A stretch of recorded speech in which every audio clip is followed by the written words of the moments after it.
Hey, have you ever had the problem of saying yes too many times, getting too many things on your calendar that you regret, and then just like going, what am I doing this thing that I shouldn't be doing?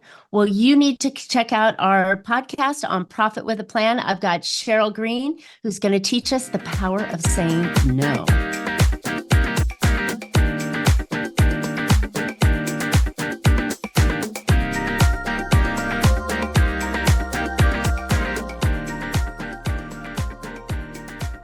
Hey, entrepreneurs, are you trying to make bigger profits in your small business?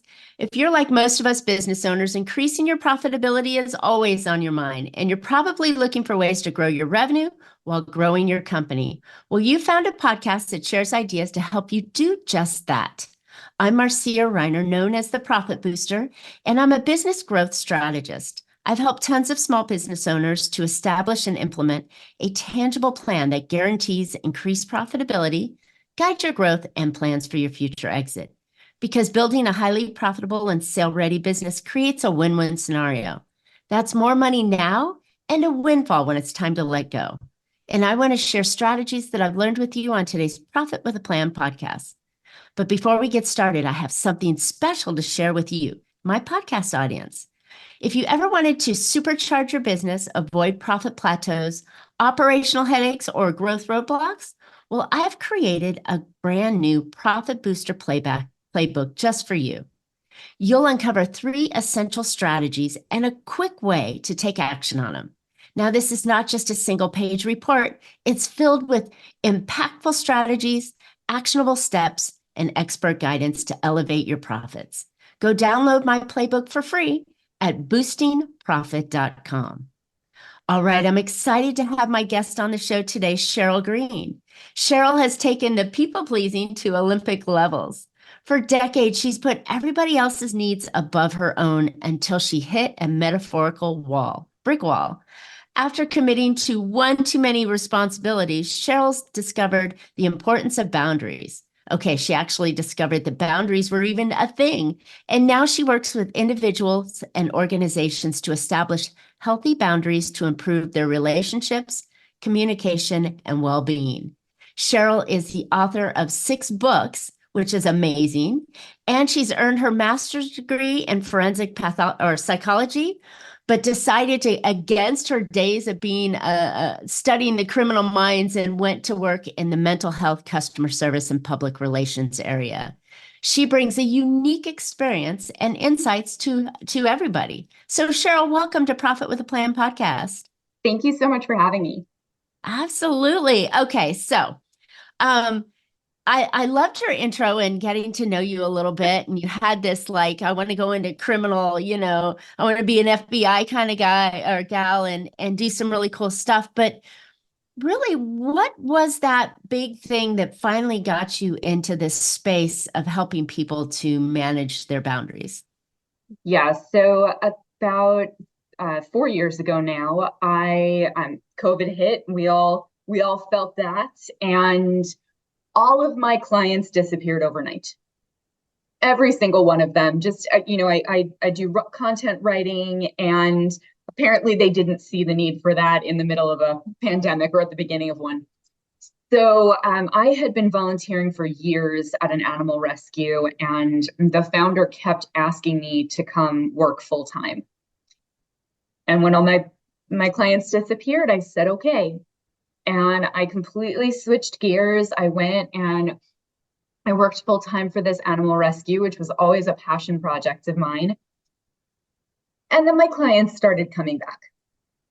So I'm working full time, and full time in the nonprofit world is not 40 hours a week. Full time is 60 hours a week, maybe Yikes. 70 sometimes, depending on events. And my clients are coming back, and they're coming back, and I'm getting new clients, and I have to take them because I'm making so little in the nonprofit world that I can't really keep a roof over my head and kibble in the dog's bowl without taking on these, freelance clients. So I'm taking on more and more, and my parents are older and needing more of me. And I just I hit a metaphorical wall, and I almost hit a bunch of cars. I was driving down the road one day. I was crying, which I've actually coined the term cribing, which is crying while driving. And I cry a lot. Don't get me wrong. I'm not saying like I'm a very sensitive human being. However, during this time, I'm working these like 60, 70-hour weeks. I'm not making ends meet. I'm not meeting all of the demands on my time. I'm short with absolutely everyone in my life. And I'm literally crying maybe 22 hours out of the day. Oh my gosh. It was bad. And one day I was driving down the road and I saw those oncoming headlights. And I was like, hey, if I just kind of cross over the median, like this could all be just done. And it scared the crap out of me, obviously. I didn't want to hurt anybody else for sure. And I definitely, I wanted to be there for my parents and for my dogs and for all the animals. And I pulled over the road and I was like, okay, something has to give. I calmed myself down and ended up taking a month off from the rescue to kind of reevaluate my priorities and ultimately not working with them anymore. And it took another 6 months. I had cleaned everything off my plate, like everything that was non-essential. Like I was literally just focused on my clients and my parents and my mental health. And things started building back up again. I started saying yes again. And a friend of mine, I'm part of the National Speakers Association. A friend of mine was the president at the time, and she said, hey, Sheryl, I want you to be the incoming president. I want you to take over next year. What an honor. And I was like, okay, like, I'm going through all the feels and I'm thinking, well, one, I'm now engaged and planning a wedding. Two, my parents are even more needing my assistance. But I've gotten everywhere I've gotten because of networking and because of serving and because of giving to the community. And wouldn't this be good for my business? And I've got the angel and the devil on both shoulders. But most off, I don't want to say no to my friend. I don't want to disappoint my friend. And I gave her the yes. And I instantly regretted it, like within seconds. And to make a long story short, I spoke to a mentor and he said, if you can't serve in the way that the chapter deserves to be served right now, then better now before you go through all the training and take up, this space. Better now than in 9 months when it's ready for you to step up. And I was sitting on an airplane, my Kindle died, and I was like, oh crap, I have to like sit with my own thoughts right now. And I realized that I needed to get some boundaries. I realized that I had none, and the challenges that I've experienced in my life were almost all from a lack of boundaries. And I was like, well, I do need to learn them, but I'm not the only one. Like I need to teach them too. And I outlined my book on the plane. Wow, that's awesome. See what happens when your technology dies? I know, right? And when you're actually quiet and like shut up for a minute, it's a good thing for me. Well, wow, thank you for sharing that. I mean, what a crazy turn of events that led. But there's so many of us business owners that they go through that boundary setting. When you're starting your business, importantly, you're like wearing every hat and you're doing all these things and you figure, oh, I just got to make one more phone call. Oh, I just have to lick one more stamp. I just have to do this one more thing. And it starts to just build up on you until you're feeling like you do, like you want to, well, what if I just went into those lights, right? That's crazy. So, we all feel it in one way, shape, or form, maybe not as scarily as yours or recognizable as yours, but we all do feel that. So if you could help us out a little bit now that you're teaching this to folks, if you could help us out to maybe help us recognize when the boundaries have been crossed, right? And when maybe we've taken on too much. I think the number one symptom and the number one feeling is resentment. When you are resenting everyone and everything in your life, including your parents, your family, maybe your kids, maybe your dogs who you love more than anything in this world. But it's like everyone stops being a loved one and they start being a demand on your time. Mm. And clients that you enjoyed working with, or maybe didn't enjoy working with, you're just feeling this overwhelming weight. If you're really short with everybody and that's not normally you, like you're in the symptoms of burnout. Mm. You're experiencing that discomfort that comes from just having too much on you, too much weight, too much, responsibility. And I think I liked how you phrased it, because I always want to clarify that this isn't something that people do to us. This is something we allow. Of course. Because once we make that distinction, it goes from I'm the helpless little victim to like, well, crap, I have to look at my own behavior, but now I have the power to change it. Wow, So I like that. I if you're like that. starting, That's one thing we can control, right? I mean, in a world of so many things that we cannot control, this is something we can control. And, there's always going to be those things that are, dumped on you that you really have to, there's no choice in the matter. You have to take it. yeah. But in those things, in the rest of the things that we really truly do have control over, you can start to make those decisions. So now that we've recognized the fact that, we're feeling resentment and regret for the things that we want to do and we can't do and that kind of stuff, how do we start to prioritize the things that should be on our plate and the things that maybe shouldn't be on our plate? So the first thing I would say is a lot of boundary work is actually done like in the rearview mirror. It's kind of looking at the past, not to beat yourself up, but to say like, oh, I don't like how that felt. Or I don't like how that turned out.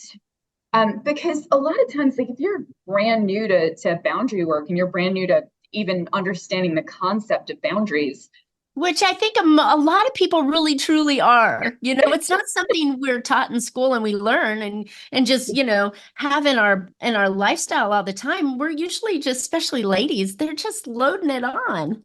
Yeah. Yeah. And if you're like brand new to this, for somebody to say like, where's your boundary? You're like, I don't know, like, is it in the couch cushion? Like, what am I looking for here? But it's through that, like that rear view mirror work that you can figure out where those lines are. And look, these situations, they keep coming. Maybe the place has changed, maybe the people have changed, the details have changed, but the situation itself is going to keep coming. So when you learn, like when you look at it in the past and say like, oh, I wish this had gone differently, don't worry, it's coming back around. You're going to get to see that same situation, and now you can handle it differently. So I really think that's like the place to start, is just by saying like, you know what?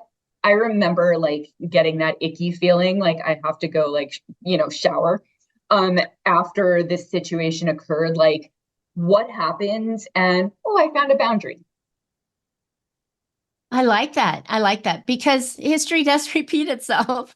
So if we can keep an eye on what it did and kind of realize the mistakes or the times that we wish, right, that we're different, what if we were to be in a time machine and go backwards, would we do it again? A lot of those answers, that come up and they're like, oh, heck no, right? No, I'm not going to do that again, or I wouldn't have done that again. Then that's what you're going to take going forward and say, when that opportunity comes around again, that's when you can kindly say no. So speaking of saying kindly no, how does one say no to something like you mentioned, your friend? You didn't want to let your friend down, oh, they did something for me, I feel like I owe them, or, gosh, my hands are tied, I have to take this on. How do you say no? So first step, knowing you can. And to anybody watching, listening, like I officially give you permission to say no. You may never have been given that before. You may never have known it was an option. But first knowing that it's okay. Like you're allowed to say no to friends. You're allowed to say no to clients. Like you are allowed to say no. Like this is cool. I was gonna say like no, saying no is cool. Like we're gonna have a meme for that. But I would say if you have made the decision, and I use a 3-step process for this, and I call it the clash question because I love music. The what question? The clash question. Clash question. Okay, I like that. Should I yay or should I no? So, and anybody who knows the clash like understands that, and the rest. Should I stay or should I go now? Exactly. But you're going through these questions in your head, like, do I want to, or do I actually have to do something? And there are things out there that, yes, you do have to do. Like you do have to take your elderly parents to the doctor, if there's not someone else that can do it. Do you have to take care of your children? Yes, please do. Like this is important. It is a requirement. You had them. You've got to take care of them. Exactly. Like hugely important. Do you have to bake 700 cupcakes for the school fair? No, you just don't. Like, so figuring out that have to, want to, and then moving on to, do you actually have the resources to do this? And this is what a lot of us don't take into account. We're like, well, I have to do this. Okay, great. Do you have the time?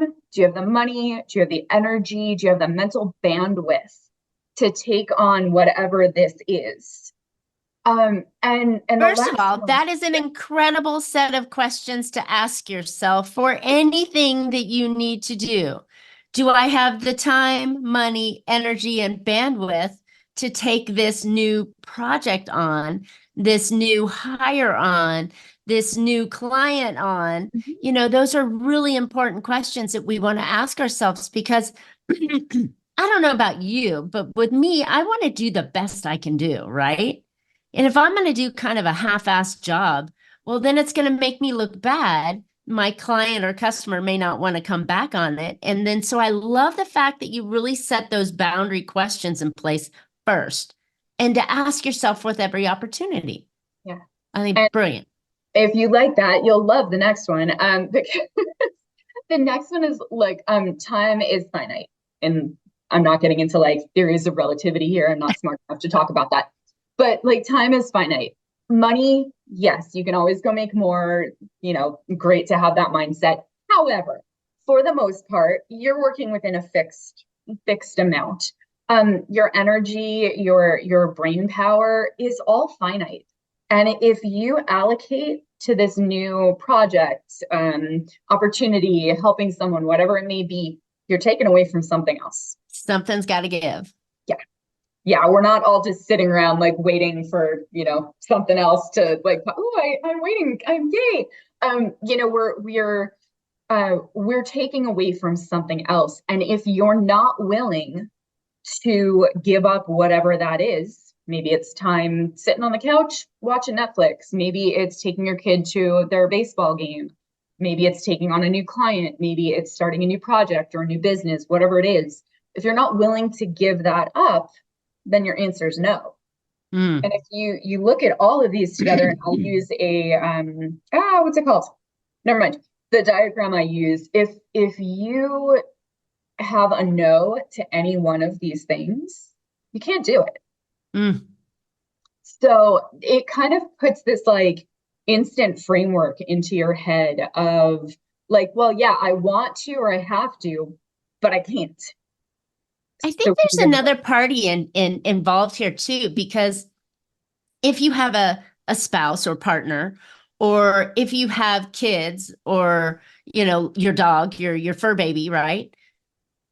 Would they allow you to take that time away just because you say, well, you're fine over there in that corner, honey. You just go on and do your thing. I'm gonna do my thing over here. But they may not be okay with that. Yeah. So I think, we have to also ask them, are you okay with me cutting our time together down? Yeah. Or spending that money or whatever it is. Yep. Yeah, that's safe. And my husband will appreciate that you said that. Well, I'm just looking in the rearview mirror, right? Going, There you well, go. he didn't like that before. See? I like it. Okay. So we've asked ourselves some questions, right? We've looked at the fact that time is finite and some other resources may be finite as well. So what else do we need to look at in making that decision whether we say yes or no? And then, oh, the first question, is there a way to say no? Yeah. So, first off, pause. This is What? was pause. Just stop for 1 second, take a breath, just like we had some tech issues getting on this call, and you were like, okay, let's breathe, let's take a moment. The problem with 30, 40, 50, 60 years of having unhealthy boundaries, is we have yes disease.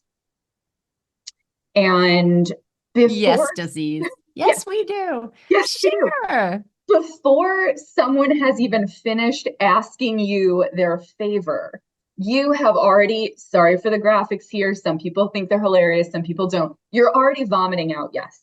Like it is flying out of your mouth. And they're like, could you? Yes, sure, absolutely. And I can pick your kids up from daycare and I'll wash your car while I'm out. And we're like, yeah, I got everything. I can do all the things. And I'm not saying to never help anyone again in your life. This is not what I'm saying. I still volunteer with organizations. I still help my friends. I'm still taking care of my dad. Like we're here to serve. We're here to help one another. The problem is when that is not a mindful act. When we don't take the time to go through those flash questions in your head, to check in with ourselves, and do we actually want to do something? And we just puke our yes all over everybody. And so the trick to that is literally just pause. Mm. Like just take a minute, and you don't have to be like awkward and be like Wait a second. you don't have to do that. But one, take a deep breath, finish hearing them out, hear what it is you're getting yourself involved in. And then if you need to, and I suggest it, buy yourself some time. Say something like, hey, you know what? I have to check my calendar. I'll get back to you by the end of today. Or I want to talk to my husband about this. Sounds like a great opportunity, but I always want to check in, and I'll let you know by Friday. Give yourself that space to run through those questions, to really check in, to check with whoever, your I call them significant otters, to check with your significant otter, with your kids, with whoever it is, and have that time to really think, do I want to do this before you commit? So you're not sitting on an airplane deciding to let your friend down, 3 weeks after you've already committed. So take that pause, just take that time. And then you've got 3 answers in front of you. Yes, sure, happy to help. We're all really good at that one. But you've already run through everything and you're like, okay, I can actually do this. We'll switch to no, go to no at this point, which is the no, I'm just not willing to help you. I'm not able to help you at this time. No, I hate the phrase no is a complete sentence, because if you don't believe that you actually have the right to, like, that's just, fluffiness, but it is.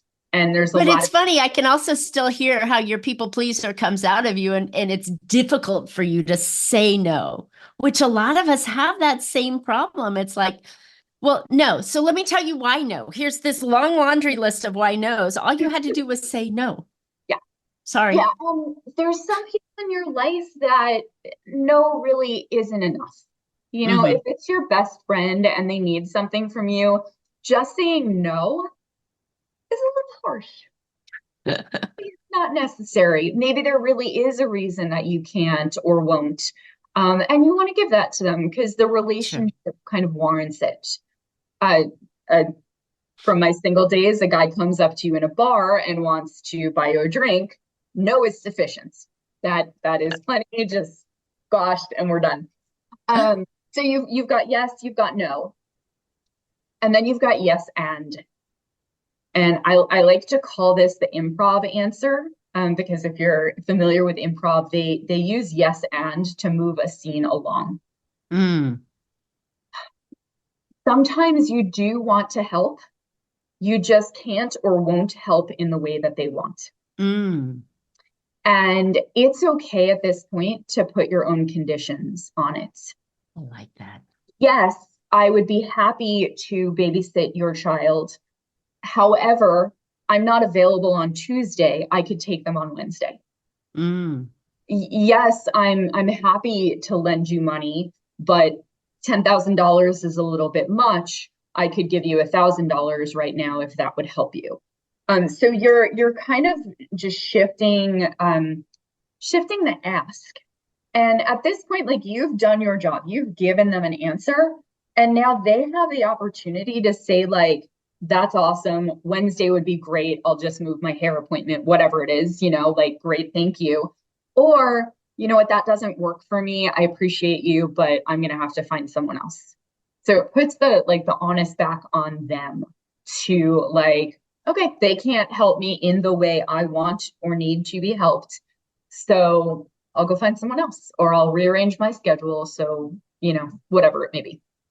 Right. I like that. So there's options, right? And I love that you're putting conditions on it to say yes and. It's not yes but, it's yes and, however I can do it this way. So it gives a little bit more of the way you can control your boundaries and what you're doing. Gee, I can't run the entire bake sale, Yes. Or gee, I can't run this entire project for the client, but I can take this and this and this piece off your plate, right? And doing that. So I think that should be done more often than just flat out, sure, take advantage of me, go ahead, right? Kind of way. It brings up something for me, that I always like to say, my yeses have conditions on them, right? And I coach my clients to the same thing. You can say yes to this expense if it produces a client, if it increases the lifetime value of the client, and it keeps a client, right? So you can say yes to this expense if it meets these criteria. So it's kind of the same thing as your no. As if it doesn't meet this criteria, then I have to say no. And it's kind of the same thing as yes. Does this improve my business? Does this create, more clients or longer clients or keep a client? Does it free up time because I'm hiring this person? Does it free up my time so I can then go do revenue producing activities? I think it's just having these questions for those answers that people are looking for from you, and I think it's super valuable setting the boundaries on both sides. Yeah. You could say no if it doesn't meet these criteria, and you can say yes if it meets these criteria. Mm-hmm. Yeah. Love it. There's a lot of opportunities out there. And I like to call opportunities time sucks in sheep's clothing. Because they're really awesome and they're really amazing, and they're going to move your business forward, and they're going to bring you more clients, and they're going to educate you and all the things. And sometimes literally it's just a time suck. And you're like, okay, well, now I'm out of money, time, energy, and I haven't moved forward in the way I wanted to. Yes, ma'am. That happens quite frequently, especially with all these fantastical ideas. Or if you're one of those kind of people like myself that would rather do something creative than actually, pick up the phone and do something constructive, right?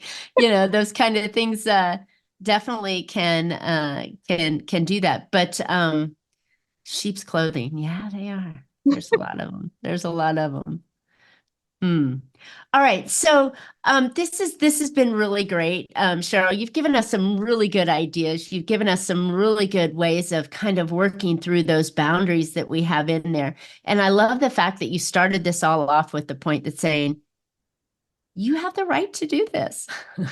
Nobody can control your time except for you. And so you can make those moves on your own. So where can listeners find out more about you and your methodologies and the things that you do? Yeah, so if you go to my website, youhadmeatno.com, and it is because of the book, youhadmeatno.com. You can find out about the book, about my speaking, and then also you can download, sorry, there's like dog fur flying through, please excuse me. You can download, I have a how to say no cheat sheet.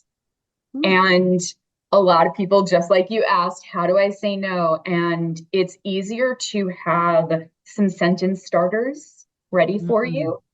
And then you can create your own from there. But I wanted to create just this super easy, like, this is your go-to. Like, I have clients that have it laminated and it's on their office wall. And they're just literally like, okay, okay, wait, I have this information. So I invite everyone to download that. And yeah, I would love to have these conversations with people.